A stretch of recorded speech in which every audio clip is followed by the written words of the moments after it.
Hello everyone, this is your Weather on the Fly tropical update for Friday, August 15, 2025. Erin moving west-northwestward and forecast to rapidly strengthen. Expected to pass near or north of the Leeward Islands on Saturday. At 5 p.m. Atlantic Standard Time, the center of Hurricane Erin was located near latitude 18.9 north, longitude 57.6 west. Erin is moving toward the west-northwest near 17 miles per hour. Maximum sustained winds are near 75 miles per hour.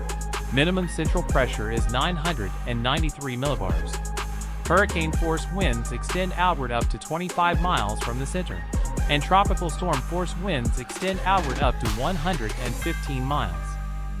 Erin continues to slowly become better organized, with convective banding increasing near the center, and a couple of attempts to form an eye. Earlier Air Force Reserve Hurricane Hunter data did not show any increase in winds after the previous advisory, although the central pressure fell to near 993 millibars. Satellite intensity estimates are in the 60 to 75 knot range and are gradually increasing. The initial intensity is held at 75 miles per hour pending the arrival of the next NOAA and Air Force aircraft this evening. The subtropical ridge to the north will continue to steer Erin west-northwestward through the weekend. After that time, encroaching mid-latitude westerly flow is forecast to cause a weakness to develop in the ridge, and this will cause Erin to gradually turn northward with a decrease in forward speed. The guidance remains in fairly good agreement through about 72 hours. After that time, there are still differences in both the forward speed and cross-track spread with regards to the turn toward the north.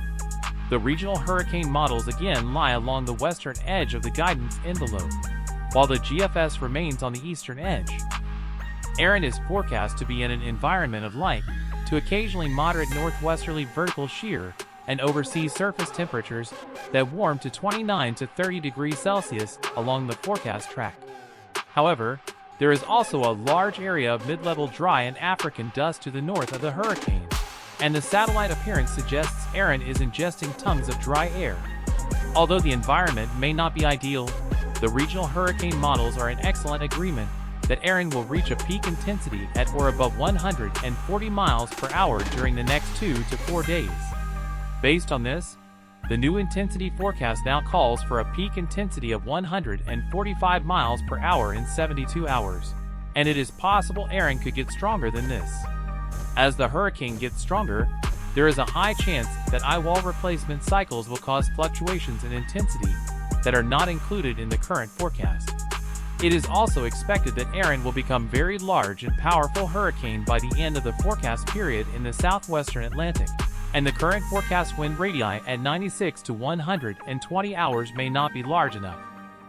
Heavy rainfall tonight through Sunday across the Northern Leeward Islands, the Virgin Islands, and Puerto Rico may lead to isolated and locally considerable flash and urban flooding, along with landslides or mudslides. Tropical storm conditions are possible for portions of the Northern Leeward Islands, where tropical storm watches are in effect, beginning on Saturday, as the core of Erin passes north of those islands. Gusts to tropical storm force are possible in rain bands over portions of the Virgin Islands and Puerto Rico later in the weekend. While the threat of direct impacts in the Bahamas and along the east coast of the United States appears to be gradually decreasing, there will still be a significant risk of dangerous surf and rip currents along western Atlantic beaches next week. Interests in Bermuda should continue to monitor the progress of Erin, since there is still a risk of strong winds, heavy rainfall, and high surf by the middle part of next week. Be sure to share, like, and subscribe for the latest National Hurricane Center updates.